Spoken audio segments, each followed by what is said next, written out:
So, very good afternoon to you. And today I shall be starting a new topic. And as a matter of fact, it's not even a new topic. It's continuation of those fundamental concepts that we have been studying so far. My objective or my modus operandi in this course would be that I would add to your knowledge about the different concepts and the theories in the beginning. Of course, we shall be applying them, checking them in a parallel fashion, but in the middle of the course and then in the second half of the course, we shall be doing more application-based stuff. But first of all, I want to add you to your some conceptual knowledge. I wish I succeed. The thing which I want to begin with is that in economics, or even in the social sciences, we often use these two phrases called positive economics and normative economics.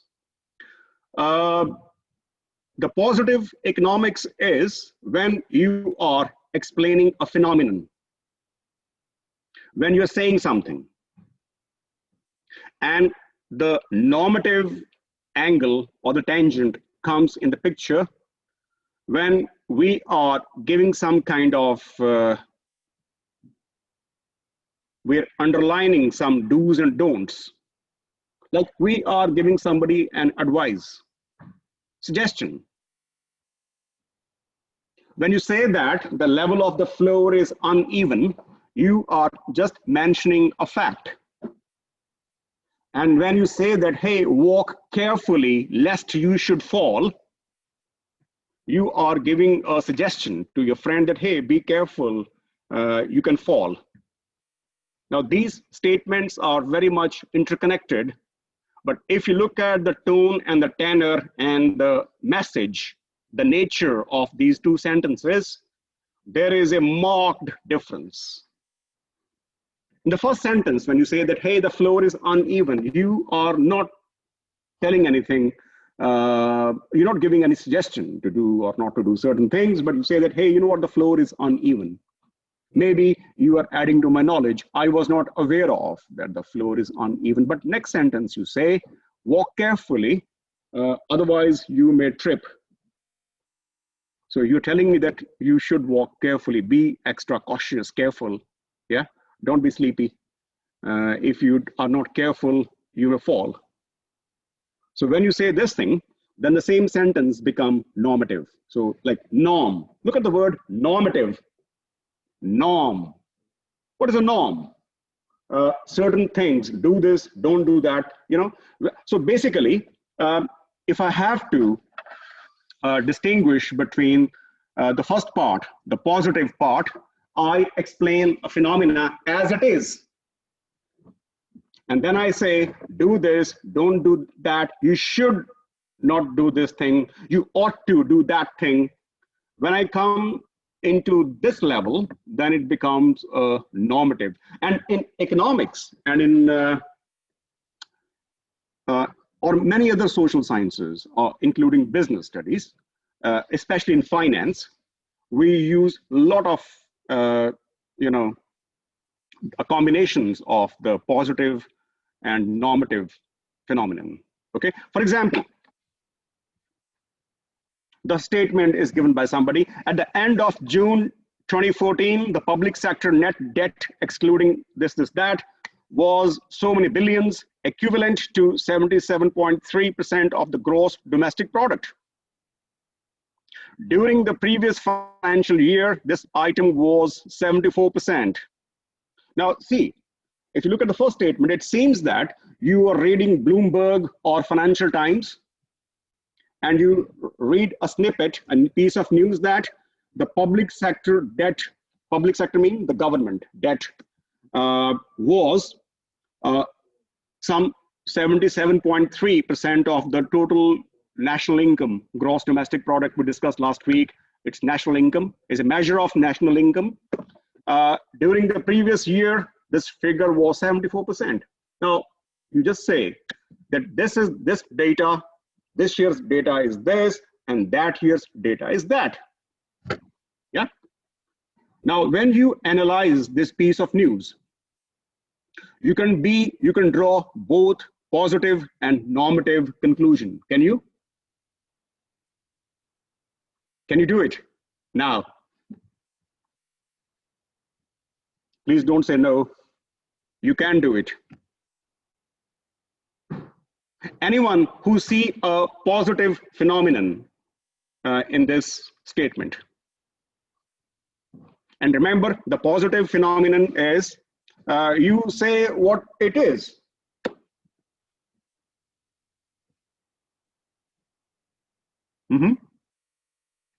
So what is the element of positivity? Remember, the positive doesn't mean something optimist, something goody-goody. Here, positive means say as it is. Sorry?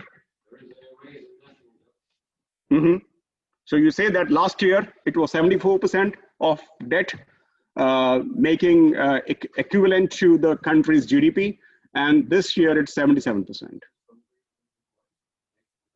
Sorry? So there's a rise in the national debt. Yeah. But you haven't said so far if this increase in debt is good or bad.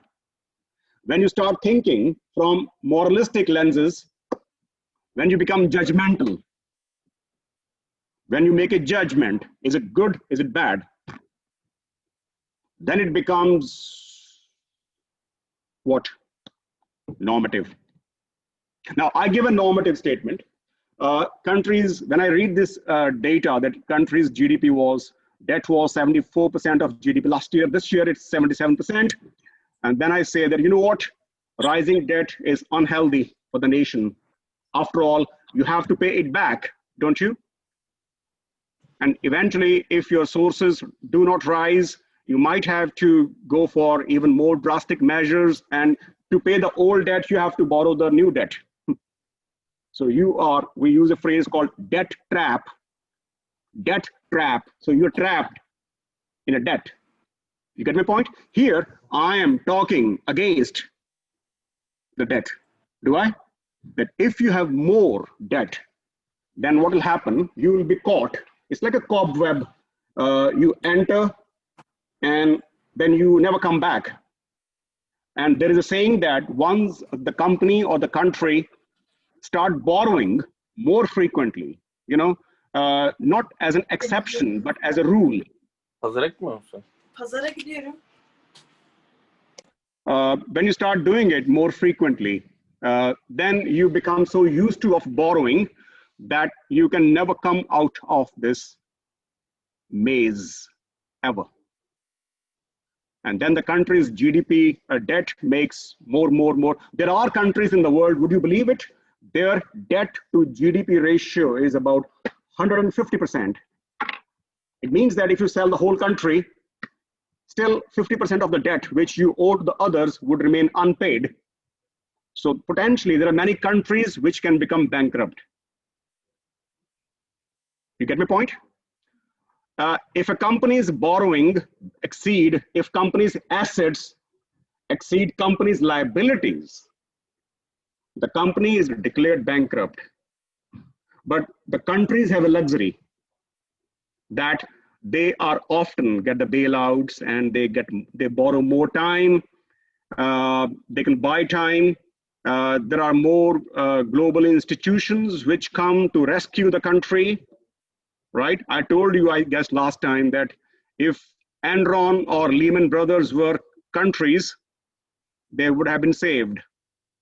And if Greece was a company, it would have bankrupted by now. So you see this? Now, see, for the last couple of minutes, I'm talking against borrowing. Am I? Here, I'm normative. I just said the country's GDP debt is 74%, goes up to 77%. And then since then, I have been constantly nagging debt. But then I can also talk something in favor of debt. That debt is a symbol of economic activity. And the level of potential economic activities is so much that countries' own resources are not enough. And you start borrowing to to meet people's expectations. Isn't? So here, I'm judgmental, but I'm judgmental from a second side. One very big lesson, one very big suggestion, if I may give you, is that in business, in finance, there are no universal truths. The truths are dynamic. They keep changing from a situation to a situation. In the good times you borrow, it's a good thing. In the bad times you borrow, it's a very bad thing. And again, it depends upon how you see the future in the bad time. In the good times, you borrow, but the future is bleak, it's a bad thing. In the bad times, you borrow, but the future is good, it's a good thing. So in economics, in finance, in business studies, you constantly grapple, you constantly come in contact with the situation when you have to be normative. If you don't be normative, all the consultancy business would shut down because that's what they do. They give you suggestions. They give you advices. Does it make sense? So we use these positive and normative phenomenon day in, day out in our business field. Sometimes we are not even conscious of this thing that we are doing it, but knowingly or unknowingly, we do it. Second statement. The Bank of England, which by the way is the central bank of United Kingdom, should take strict austerity measures in order to check rising public debt. Otherwise, the UK economy will be susceptible to inflationary pressure. Goodness gracious me, how complicated these terms are. I mean, if you say it 5 times, you will fumble, isn't it? So here in the second statement, I want your views. What do you think? What is the nature of this statement? Is it positive or is it normative? Normative. Normative. Oh, Christian is here. Normative. Why is it normative, Christian? Because the speaker is trying to advise the Bank of England. Mm-hmm. The speaker is advising the Bank of England to do what? To take austerity measures so that they don't run into inflationary pressure.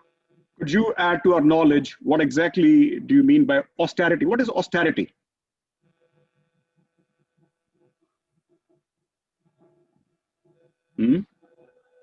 Does anybody know what is austerity? What do you mean by austerity measures? You will see these words very often when you come across, when you are the medium level, you know, the mid-level executive, and you are giving a presentation to your board of directors. Believe me, once in your lifetime, you will use this word at least once in your lifetime, at least, yeah.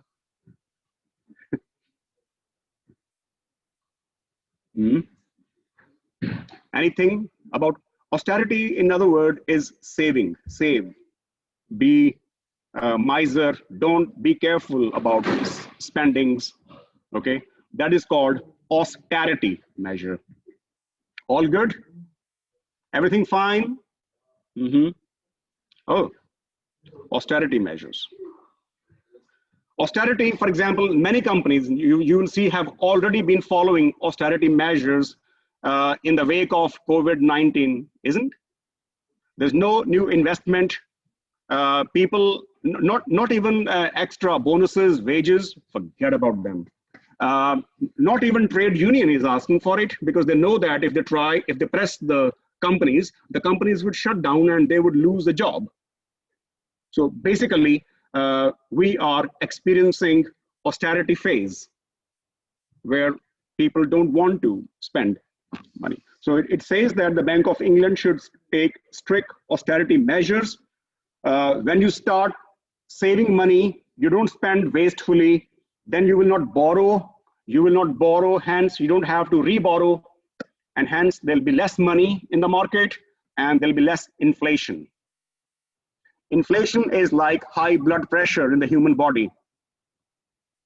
when there's too much of money and it's moving fast in the economy, whereas the GDP is not rising much. We use a phrase, too much money chasing too few goods. So when this money is moving fast and in plenty of quantity, then we say that there is inflation in the economy. And inflation is lethal. Believe me, inflation is so dangerous. Okay, inflation and recession are two diseases which, if inflicted to the country,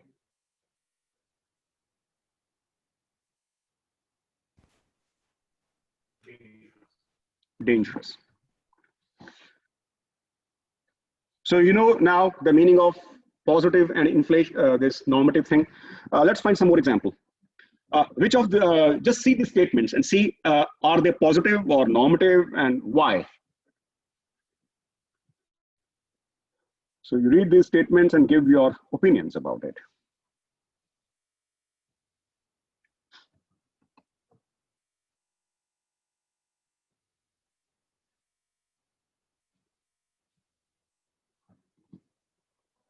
If you want to type, you can. Seher is an expert of chat. She is a chat expert. Yeah. Discovered expert. What is Gulf? I'm chatty and she's chat expert. Yes, sorry. What is Gulf countries? Gulf countries. I think the Gulf countries, we collectively refer to the West Asian nations, those who are in the, the oil-rich countries, Saudi Arabia, Kuwait, UAE, Jordan, Muscat. So all those West Asian countries. If you look at Asia, it's quite big. Anything to the left of Pakistan, basically, till you go in Africa. Well, even in Africa, for example, Egypt, Algeria. So all those traditionally oil-rich countries, we denote them as one word as Gulf countries. Kuwait, UAE, I guess, yeah.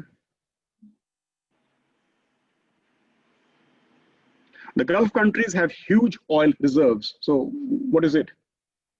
Yes.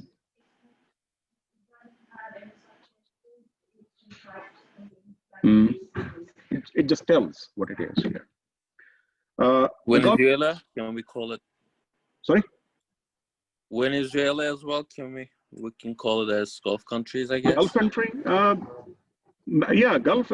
Israel is also a West Asian country, yeah. Yeah. No, Venezuela. Venezuela, no. Venezuela is in a different continent. Oh, okay. It's a one particular continent. Yeah. The government should spend more on education. Normative, very good. Poor people are suffering due to price rise of essential commodities. Positive. Positive. Bank has increased its interest rates. Positive.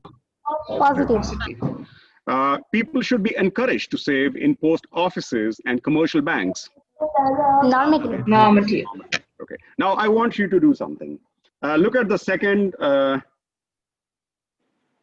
Look at the second statement. What is your consensus? Is it positive or normative?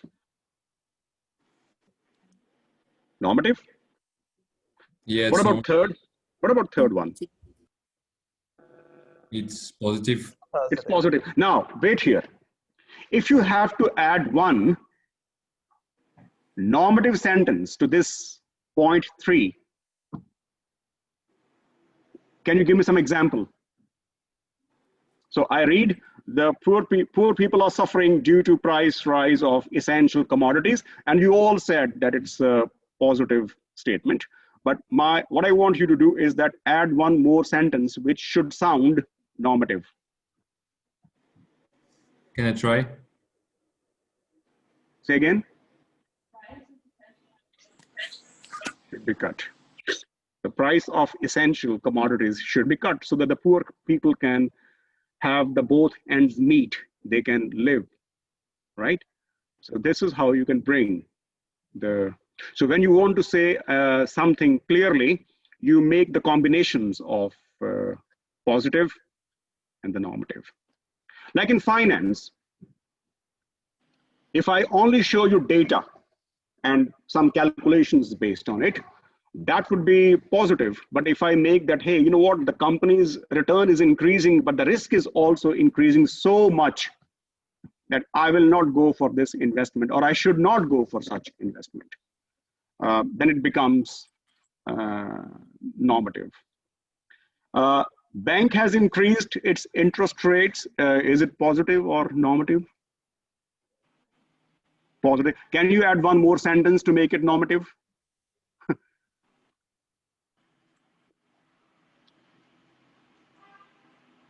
Can you add one sentence to it? Anyone? Yes, sir. It's a burden to the consumers. Yeah, so you're very right that if the interest rates are more, then you have to pay more mortgage if you buy a house. You have to pay more installments if you buy a car on credit, yeah?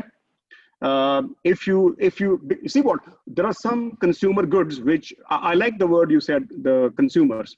There are some consumer goods which are very expensive.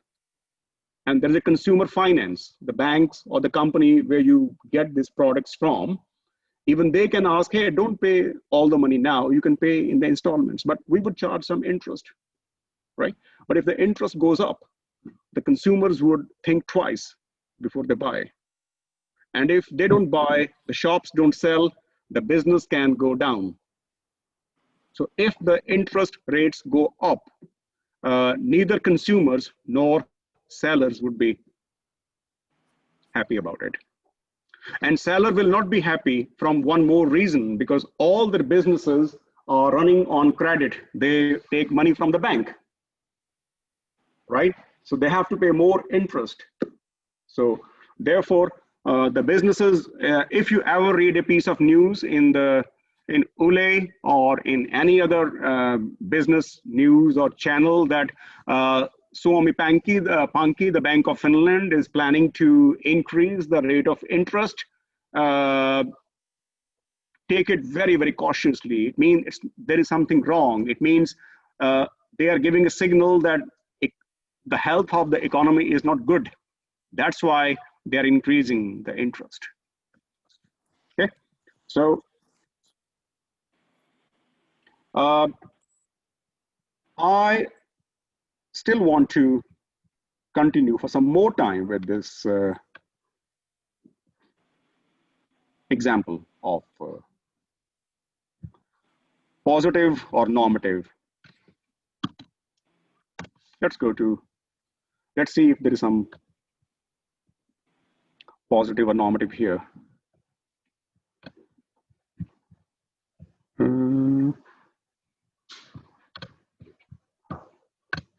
News, maybe, BBC, yeah.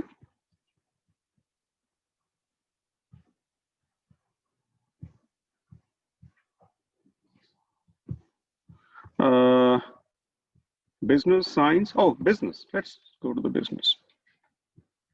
Let's see the economy, yeah.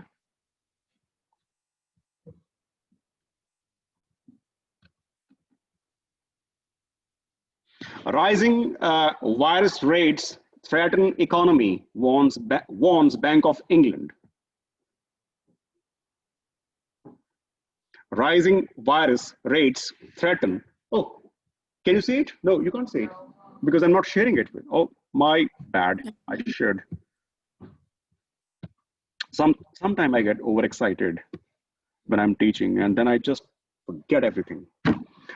Okay, so now you can see it here, and this piece of news says, rising virus rates threaten economy, warns bank.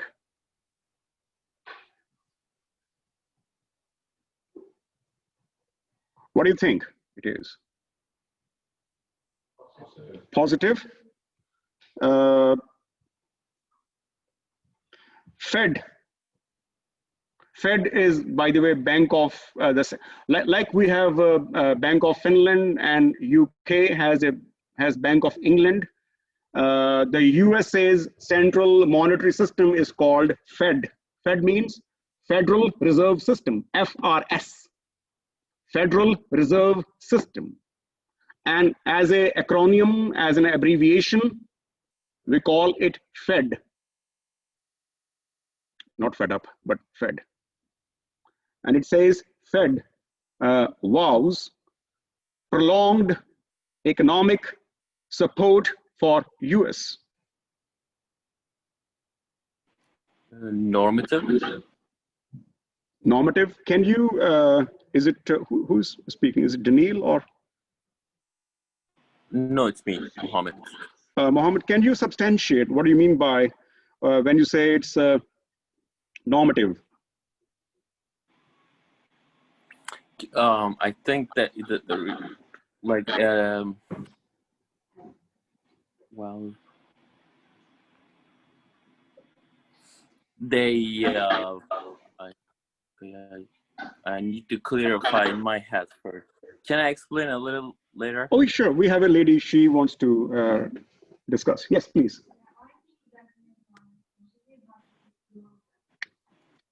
Yeah. Remember that it's not mathematics that the normative sentence should always start with having word should be. You have to read between the lines to get the message that is it a should be thing, or is it just a fact? And when you see it, it says Fed vows prolonged economic support for US. So here Fed seems to be judgmental, making a judgment that we make a judgment that we will give our support. We have decided that we should give support to the US economy.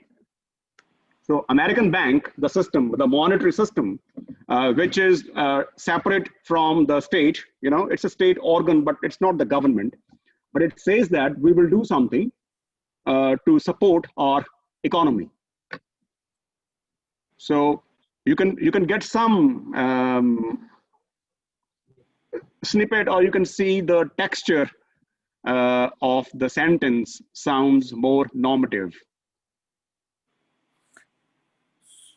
Make sense?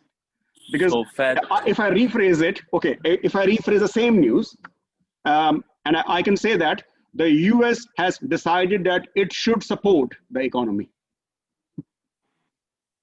It doesn't, when I say this thing, it doesn't really differ from what the headline says, basically.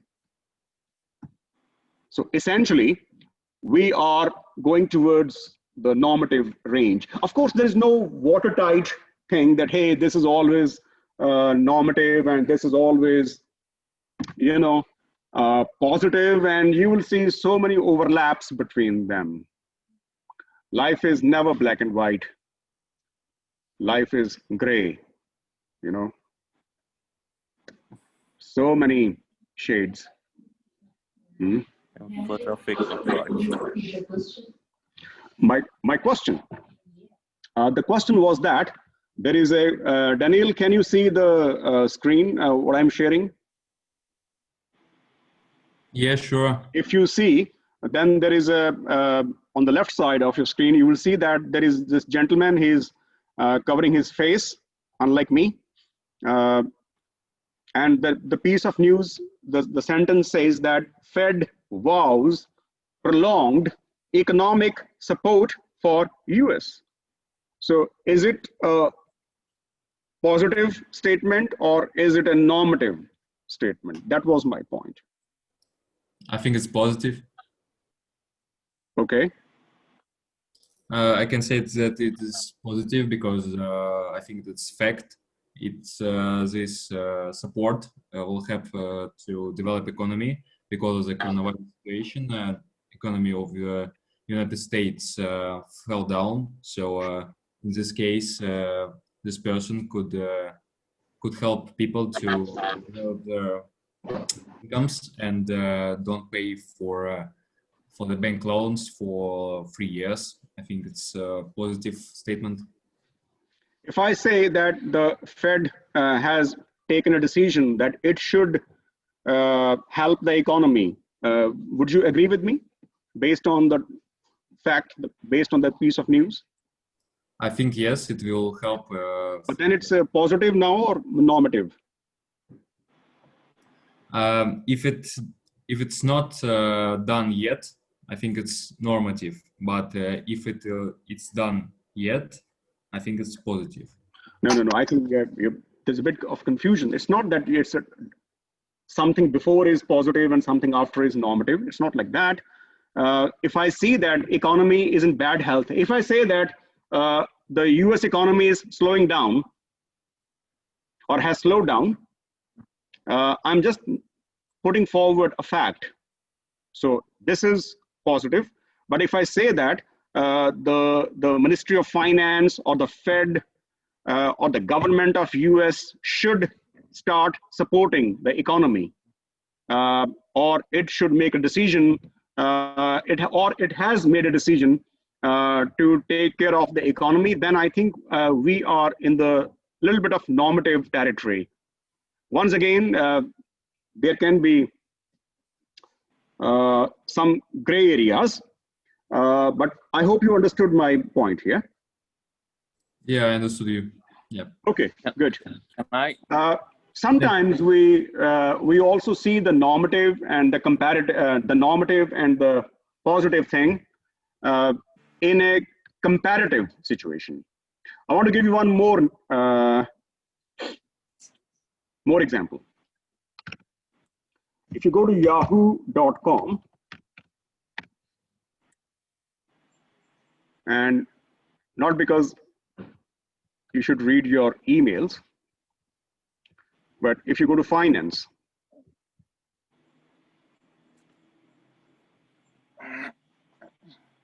and if you are in finance, and let's say we choose this company Microsoft for the sake of argument, Microsoft.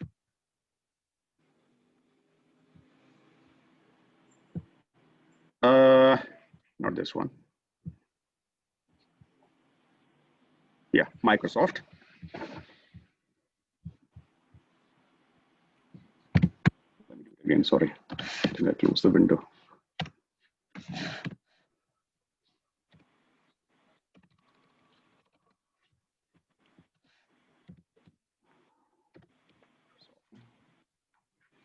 Microsoft. Am I sharing the screen with you now? Yeah, okay, please remind me in case you don't see it. So we have Microsoft.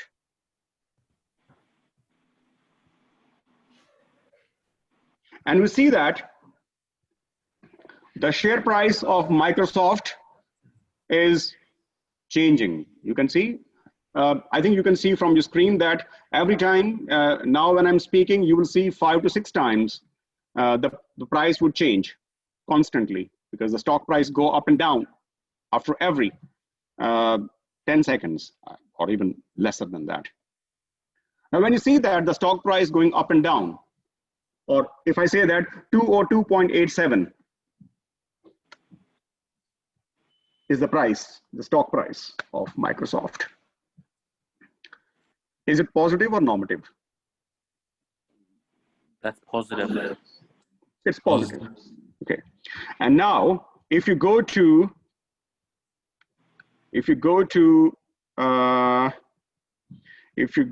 Microsoft's,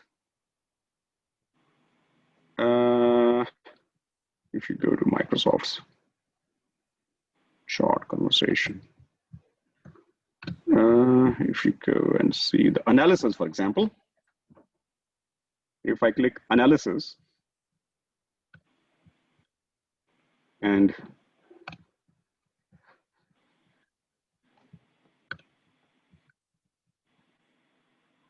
you see there is some dark green, sea green, parrot green, yellow, red bars. Can you see them? Can you see them? Yeah? Yeah. Look, Yes. there are in New York Stock Exchange in September, this month, the ongoing month, there are 34 major consultants. We call them as the brokers, the consultants, the brokers, right? Out of them, 14 are saying that, hey, wherever you get Microsoft share, buy it. Don't waste a second.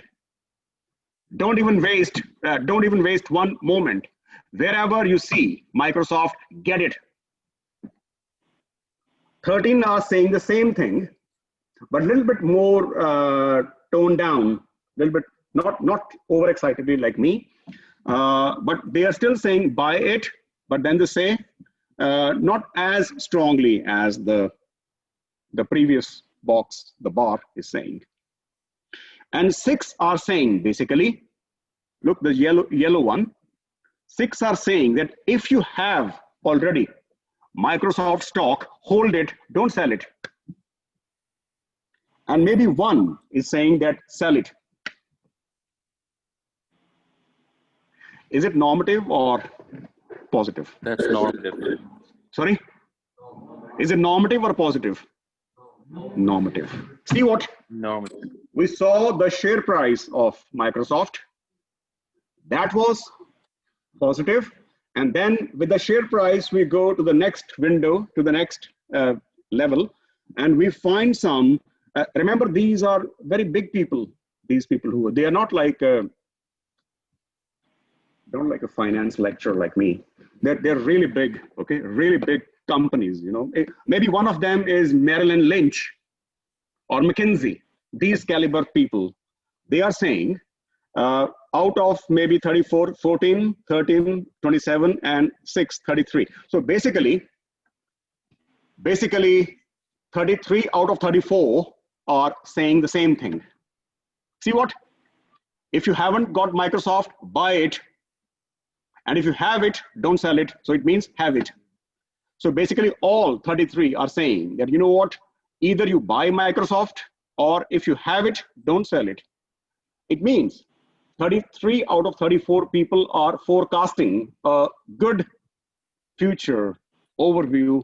Their overview about Microsoft is positive. But look what they're saying. You should, you shouldn't. Can you see somewhere should here? Now this is what? This is normative. But when you see the Microsoft share price, it's just a number. 202. What do we do with that? Okay. So we use this this kind of judgmental or non-judgmental thing, discriminatory, non-discriminatory behavior in our studies, in our daily life. So we are normative and positive. And I think if you have any question about this phenomena, please tell me, or any comment. Otherwise, I go to the next point.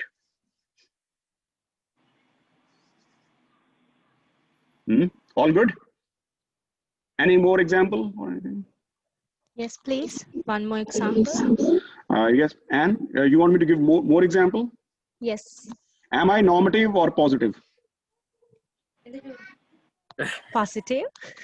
Positive. So I okay. Have you heard that when I say you guys should work hard, you should study economics even you know, on Friday 11 p.m. Don't go to That's parties. normative. Study economics. That would be normative. That's being normative. Okay. All right. Well, that was just a junk. So yeah. So we go to the next thing. We go to the slides back, and I hope you can see them. Yeah, can you? Very good, very good. Yep. All right, now the needs. I want you to read this slide by yourself, and please share with me your thoughts. And for a few moments, I can pause the recording so that it,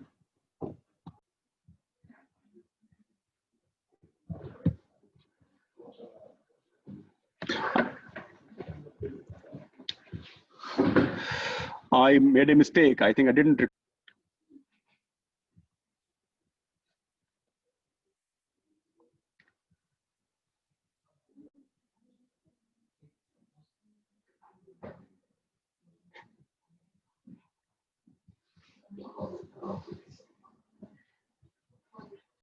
What is the production possibility curve?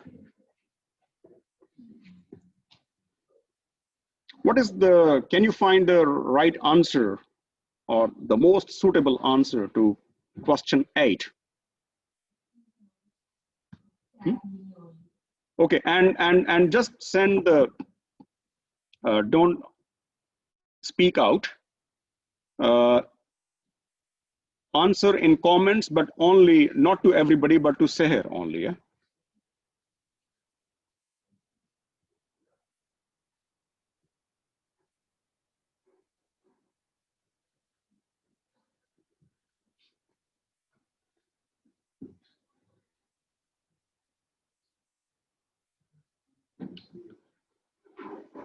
Can I answer? You can, you don't have to speak out. There is a chat link, I think. You can take part in comments.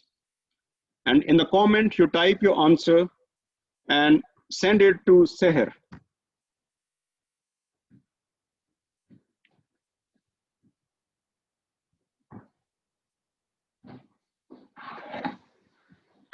Have you got the answer, Seher? Yes. So what is what?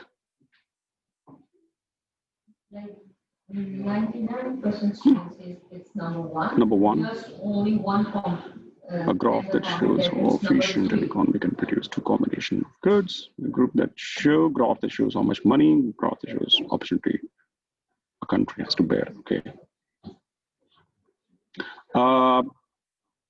I think number one is the right answer. Yeah. Do you all give number one option? Why number three is not the, it's not incorrect, but it's not fully correct in the sense that once you have the production possibility curve, whose answer is according to the first statement, then in the second stage, you are able to measure the opportunity cost. Okay, but PPC, or this production possibility curve, is not primarily drawn to calculate the opportunity cost.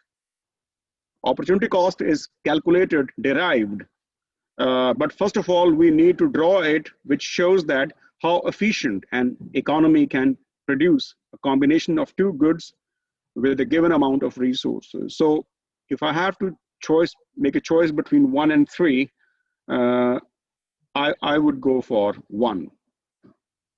3 number is the derivation of the first option. So, and then we go to number 9, basically.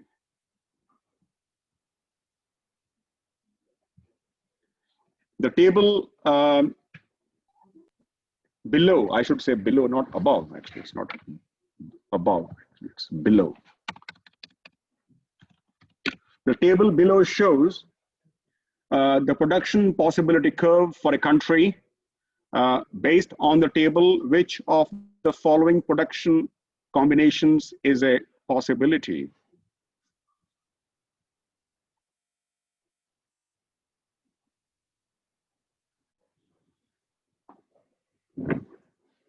And send your, in the chat, your answers to Seher, not to everybody.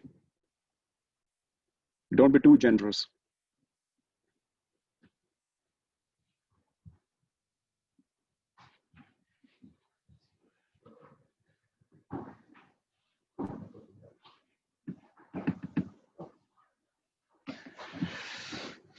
It should be quite fast, actually. Yeah. So 10 more seconds. 10 more seconds.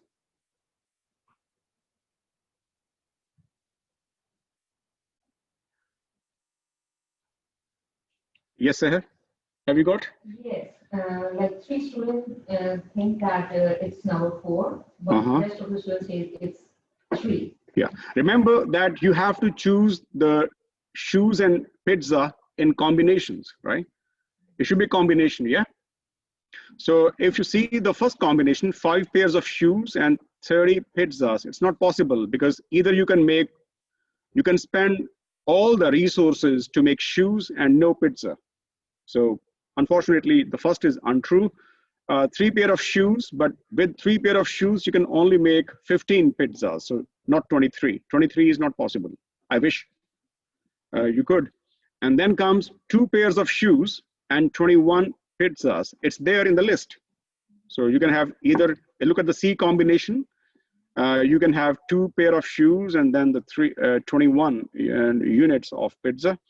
And the fourth one is 4 pairs of shoes and 15 pizzas. Now, with 4 pair of shoes, you can only have 8 pizzas. So that's beyond your expectation. So the most realistic combination is number 3. Yeah. All good. And then we go on. The thing is that I have to now show you, because question 10 is based on question 9. Yeah. Question based on question 9. Which one is the correct opportunity cost to produce 1 additional pair of shoes? So if you want to move from no shoes to more shoes, how many pizzas you have to sacrifice? So basically, the pizzas that you sacrifice to make additional pair of shoes is the opportunity cost of making shoes. And the answers, the possibilities are 2 pizzas, 3 pizzas, 5, or 10.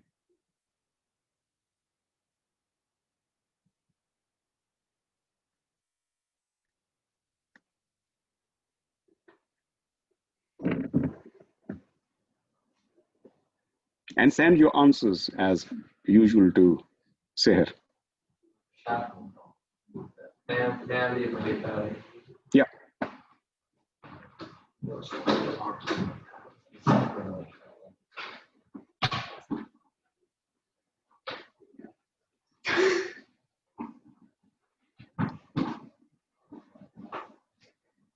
"15 seconds more."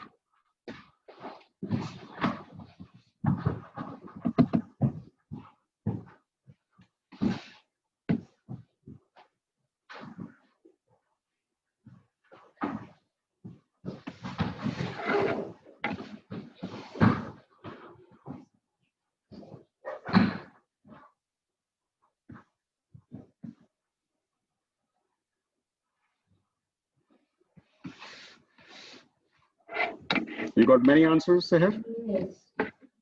Yeah, as most of the students think that it's option 3, like 5 pizzas, but there is divided opinion as well. Like a few things, it's number 1, it's 2, it's 4 as well. Okay. Now, can I ask you, when you see this table and you move from 0 shoe to 1 shoe, what is your sacrifice? 4? Is 4 in the list? Is 4 in the choices? No. When you move from 1 to 2, how much you sacrifice? Is 5 in the list? When you move from 2 to 3, how much you sacrifice?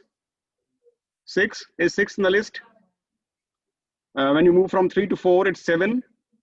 Not in the list. And 4 to 5, 8. 8 is not in the list. So the only one which is in the list is 5. Right? Make sense? And then the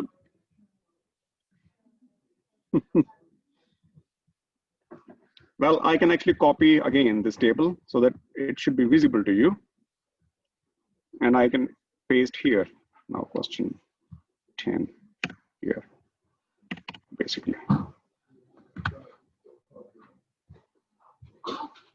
So once again, based on the data given in question 9, but I have now pasted below, which one of the following combination is number 1? So now you have 2 answers to give: possible and efficient, and number 2, possible and inefficient. Which of the choices, which of the combinations given in the choices are number 1, possible, first of all, possible and efficient. And secondly, they are possible, but they are inefficient. So in this question 10, you have to find 2 answers.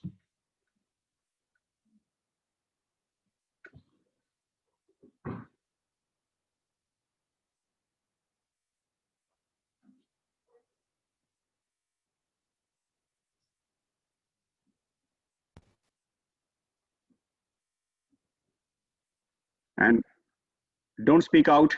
Send your answers to Seher only.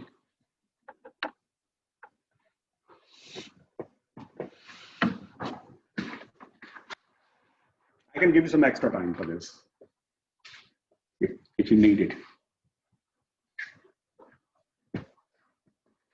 No need.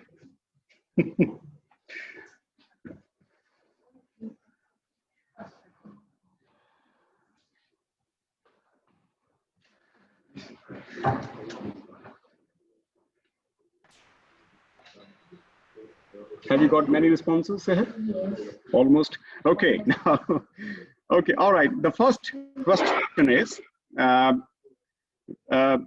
which of this combination is possible and efficient? Possible and efficient. Which one is that? Second one, because if you look at the different combinations, second one, you mean 3 pairs of shoes? Oh yeah, okay. 3 pairs of shoes and 15 pizzas. It means that is what you can make with the best use of resources. And which one is, even though possible, but inefficient?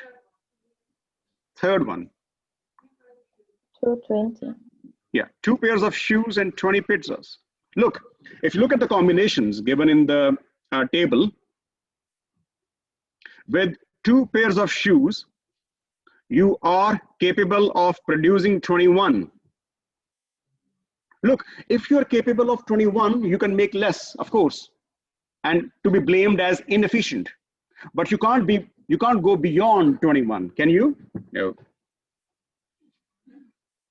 So it means that 20 pizzas along with 2 pairs of shoes is definitely possible, but it's not called efficient. It's only efficient if it touches the curve point. So, and that curve point is 21. So you are producing 1 pizza less than what you are capable of. Hence, you are doing not good thing. You are doing crime against humanity. It's an unpardonable act. Thank you so much. And sorry for this whole mess, but see you next week and have a lovely weekend. You too. Thank You you. too. Thank you very much and Thank see you next you. week. Thanks, Thank you. Sarah. Cheers, thanks. Thank you. Bye. Thank you.